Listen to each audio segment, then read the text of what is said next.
Hello, all. Dr. Von Plitt with drvonplitt.com. Today, we're going to be talking a little bit about heartburn and something that can potentially be causing heartburn. Heartburn is something that I encounter a lot with patients. And unfortunately, most patients that I've seen who have heartburn, after they've seen their doctor, when they come to me, they say, I was just given a proton pump inhibitor or some other type of medication that's meant to decrease acid production in the stomach. And that's all they got. Basically, some ideas around maybe avoiding spicy foods and not eating too late and taking a PPI, and that's kind of what they got. And so they typically come to me wanting more. They want to get to the reason why they're having heartburn instead of just giving something that's going to mask the heartburn. For those of you who are not familiar with proton pump inhibitors, the idea is basically you just reduce the amount of acid production in the stomach, and that comes with its own set of problems. And PPIs are great for symptom management in certain situations when they're needed and when they're used short term.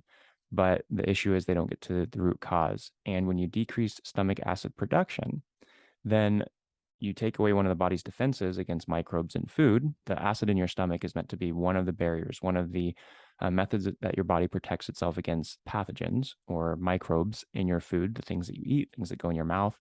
And when your stomach acid is strong, when those pathogens or those bacteria or other microbes get into your stomach, they're killed by that acid. When you decrease the acid, well, they can get past that spot. And even beneficial bacteria are more likely to overgrow. So you're more likely to develop things like SIBO. Some people call it SIBO, which is small intestinal bacterial overgrowth, or other types of overgrowth in the small intestine. So that's one downside. Another thing is like B12 absorption, calcium absorption, these kinds of things, even proper protein digestion. These all require stronger stomach acid. They require a lower pH in the stomach. And when you're taking things that reduce that stomach acid production, then what happens is you get indigestion. Things aren't digested like they're supposed to. You get nutritional deficiencies because you can't absorb certain nutrients. So it's not an ideal thing to be using long term, although in some instances that is necessary. The majority of the time, I would say, at least the majority of the patients that I've seen, we've been able to do other things to get them away from the heartburn that they've been experiencing and do things that don't involve the continued use of a PPI. Now, there are many things that can cause heartburn. And what we're wanting to do when I see patients, what I'm wanting to do is try to find out what the cause is, why they're having the heartburn, not just mask the symptom, like I said earlier. So there are many things that can cause heartburn. One thing can be actually not producing enough stomach acid. And that sounds counterintuitive because it seems like the problem is definitely more acid production.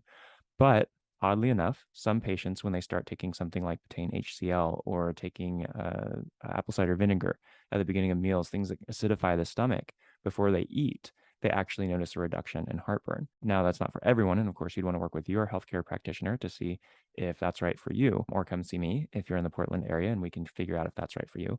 But that's something that can be one of the issues is there's actually not enough stomach acid production. And often when that's the case, there are things like bloating, there are things like indigestion, there are other symptoms, a lot of times allergies. People have stronger allergies, postnasal drip, congestion, things like that when their stomach acid is too low. So not always, of course, as with anything, there are like wild variations among people. But those are things that I've seen commonly. But the thing that I really want to talk with you about today is something called hiatal hernia syndrome. Now, a hiatal hernia is when the stomach or part of the stomach slides through the diaphragm up into the thoracic cavity. So instead of all of the stomach staying down below the diaphragm where it's supposed to be, some of it will actually move up through the diaphragm. That can cause many symptoms on its own, anything from just abdominal pain in the area of the stomach. For obvious reasons, the stomach is moving somewhere where it's not supposed to be and potentially being squeezed by the diaphragm. So that can cause its own set of problems. And sometimes people experience what's called palpitation. So they have like an irregular heartbeat, and there's no reason that anyone can find for that. It's just something that they're experiencing. And after you reduce that hiatal hernia, those palpitations can go away. Again, not all palpitations are caused by hiatal hernia syndrome, but it is something that I've seen go away with just managing the hiatal hernia syndrome. Now, I call it hiatal hernia syndrome because if it's a hiatal hernia and you're actually going to diagnose it as a hiatal hernia, you need either imaging or endoscopy to show the hiatal hernia. Now, if you're working with someone who has not had those things either done, they've not had the imaging, or they've had imaging and it's not showing the hiatal hernia, and they're experiencing all the symptoms that would be expected with someone who has hiatal hernia syndrome, something to remember is that most hiatal hernias are the sliding type. So sometimes they'll be pushed up through the diaphragm and sometimes they reduce so that they're not through the diaphragm anymore. And that can be problematic because if it's not slid up through the diaphragm when imaging is done, it might be missed. And so the imaging says, no, there's no hiatal hernia, But then when someone eats a big meal and lays down, the stomach slides up through the diaphragm, not all the way, but part of it goes up, and those symptoms come back. So in the office, when you're working with someone and you don't have an x-ray machine or the ability to do endoscopy, you can do other tests in office to figure out if hiatal hernia syndrome is likely. And that's basically the picture. All the things are there that indicate hiatal hernia, but you don't have the imaging to show it. Once those things are kind of determined that this is probably a likely thing that's going on, you can do what's called a visceral manipulation. And this is something that I love doing with patients, where basically you help bring the stomach back where it's supposed to be by working directly with the abdomen through a visceral manipulation. And the thing that's important with that is that you don't just do the visceral manipulation and let it go. There are exercises that I give to patients afterwards that they need to do to keep that stomach kind of where it's supposed to be, help strengthen its position so it doesn't keep going up where it's not supposed to be. And then other things like working on the diaphragm, balancing out the diaphragm, balancing out the psoas muscles, the quadratus lumborum muscles, and all these things that tie into the stomach's correct position. So I'm going to move over to some images from Gray's Anatomy now to kind of give you an idea of what I'm talking about. And these images are, of course, anatomically correct, at least to some degree, being that there are drawings instead of actual images of the human body. But if you are disturbed by anatomically correct images, now would be a good time to tune out, because I'm going to be showing some of those. So there's your warning, and we're going to switch over to those right now. All right, so if you look at this image here to the left, where I'm drawing right now above it, this is an image, kind of a bottom-up view of the diaphragm. So this is the primary muscle responsible for breathing, and it goes all the way across. It's like a dome that sits. I'm going to come over here to this image to the right here. I'm going to draw like this. And so it sits kind of like a dome. You can see here, this is showing part of the diaphragm here, and it comes up and across here and down. So it's this dome that comes across here, and it's supposed to separate the thoracic cavity, which is the lungs, the heart, this whole area up here, from the abdominal cavity, which is everything down here. Now the stomach, which you can see a little bit of right here, kind of occupies this space under the diaphragm. So where the esophagus, or the tube that connects your mouth to your stomach, enters the diaphragm is right here on this left picture. And what typically happens is only the esophagus is supposed to go through this hole. So the stomach sits down here, the esophagus comes up and allows you to get food into your stomach. So what can happen is this area here on this left picture may not be holding as tight as it's supposed to. You can see that the diaphragm muscle fibers run like this to kind of squeeze this area and keep basically stomach contents in the stomach, keep the stomach down below the diaphragm. So if there's an imbalance in the diaphragm, then this area may not be working quite like it's supposed to, which is a big part of that lower esophageal sphincter, which basically, like I said, keeps food in the stomach, keeps stomach contents in the stomach, keeps acid in the stomach. So if that's not working correctly, things are more likely to reflux up into the esophagus, and you get symptoms like heartburn. You get symptoms like needing to clear your throat constantly because you have that irritation from the acid in the stomach, or even alkaline substances in the stomach if there's bile reflux into the stomach, which is another cause that can potentially lead to heartburn. But you can see here, based on the fact that this diaphragm forms a very large part of the lower esophageal sphincter, if that's not working correctly, even if you bring the stomach back down where it's supposed to be, it could potentially slide right back up there, right? So just bringing it down isn't necessarily enough. What you need to do is make sure the diaphragm is working correctly. Part of what I do to make sure that's the case is actually work on the periphery of the diaphragm up under the rib cage, and work on actually manual soft tissue work directly on the edge of the diaphragm.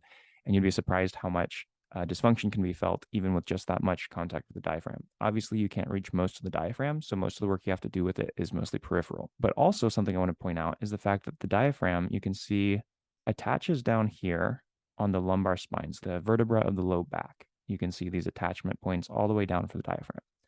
So this is something that's interesting too, because if the low back is out of alignment, if there's muscle imbalances that are pulling it off to one side or twisting it or something like that's going on, then because those are attachment points for the diaphragm, what you're doing is essentially twisting and pulling the diaphragm so that it can't function quite like it's supposed to.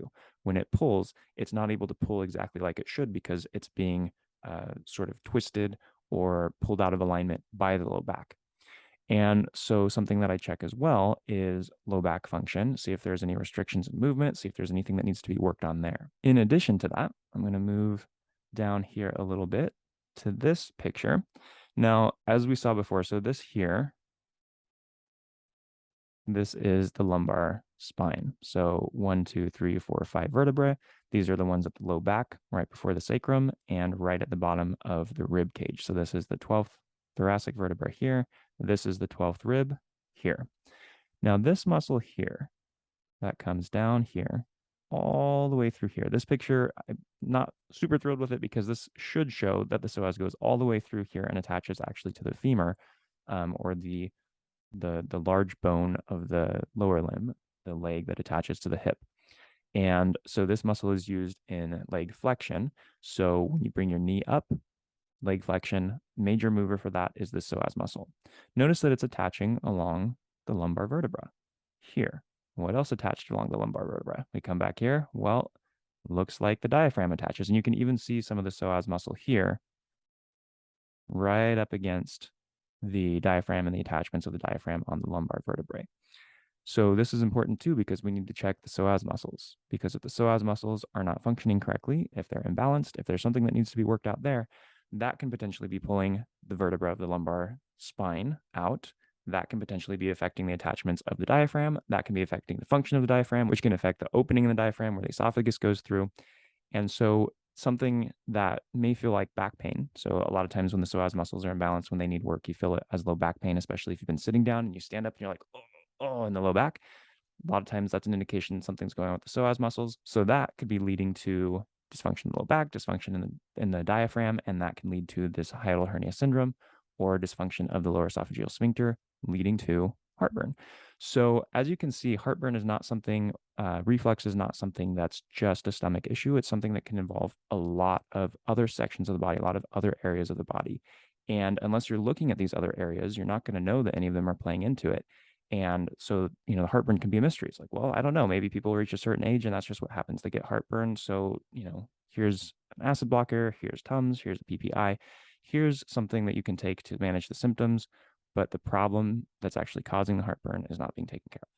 So those are structural things. And even more so, if we come back over to this picture on the right here, it doesn't really show the cervical spine, which would be up here. So the vertebra of the neck. But levels 3, 4, and 5 of the neck, we'll just say that those are these. They would be a little higher up, but we're going to say these are levels 3, 4, and 5. They have nerve endings or nerves that come down to the diaphragm. So if there's dysfunction in the neck at these vertebral levels, that can potentially also be affecting the function of the diaphragm. So in addition to checking the lumbar spine, the psoas muscles, the quadratus lumborum muscles, which I don't think we've talked about yet, but I'll get back to in just a second, I also go up and check the cervical spine and make sure that those levels, the C3, 4, and 5, and the areas around that, the muscles supporting those areas, are all balanced, because that's another thing that can lead to diaphragm dysfunction, which can lead to heartburn because the lower esophageal sphincter is not functioning like it's supposed to. So that's another area to check. Now, I didn't really go into the quadratus lumborum, so I'm going to do that now. You can see a little bit of it here on this left picture. It also attaches along the lumbar spine. So vertebra 1 through 4 of the lumbar spine. So that would be here. It attaches along the inferior border of this 12th rib, and it attaches along the iliac crest at the back there. So it's this muscle at the low back. A lot of times that one gets very tight and people feel that one a lot. And when you work on it, they're like, whoa. And when you get that one working correctly, it makes a big difference, especially for people with really tight low backs. So, but like I said, that one's also attached to those lumbar vertebrae. So if you're not checking that, you're not checking the psoas muscles, you're not checking for misalignments or dysfunction in the movement of the lumbar spine and the alignment of the lumbar spine, then you're not going to be addressing things that are potentially playing into this esophageal sphincter, lower esophageal sphincter dysfunction. So that is just an overview. That's not everything that I look at when I'm working with someone who is experiencing reflux, but these are just some of the physical things that we can look at using manual therapies, using visceral manipulations. We can really help support people's lower esophageal sphincter function, stomach position, making sure that things are holding where they're supposed to there. Then also with at-home exercises, they can support the work that I've done with them in the office and really help move their body away from this reflux experience that they're having and toward a place of balance and toward a place of health. So of course, on top of those like physical approaches to balancing the body, there are also natural approaches that you can take, things that you can take to kind of help manage the symptoms while we're getting the body back toward balance. And those are things that I, of course, discuss with my patients. Maybe I'll do a video where we talk a little bit about those things. But I think it's really important to understand if you don't fix the structure, It doesn't matter how many herbs someone takes. It doesn't matter if they're using any natural remedy of any type or using PPIs or acid blockers like Tums, things like that, where basically the whole idea is you are suppressing the symptoms. If you don't fix the structure, if you don't fix the reason that those symptoms are there, it's what one of my mentors called Band-Aid medicine. So the idea is you're just putting a Band-Aid on it. Like you're not fixing the problem, you're not letting the body actually move toward a place of balance and health. So I hope this information was interesting to you. I hope it helped you kind of understand a lot of the things that can go into experiencing heartburn. If you are interested in learning more, or you are experiencing heartburn and you would like to work with me in person and you're in the Portland area, you can schedule an appointment to come see me and I can work with you to try to figure out why you're experiencing the heartburn instead of just giving you something to hide it. So you can find out more about the services that I offer and where I am practicing by going to drvonplitt.com. That's drvonplitt.com and find out where I'm practicing and how you can set up an appointment with me if you would like more information about this, or like I said, would like help managing your heartburn without just putting a Band-Aid on it. So thank you so much for tuning in. I hope you enjoyed this video and I hope it was very educational for you. If you did enjoy this video and if you learned something from it, please like this video, subscribe to my channel, and also share this video with people that you know who may be experiencing heartburn and who would like some more information about potential causes for why they're experiencing that heartburn. Stay safe and healthy out there. Thank you so much for watching.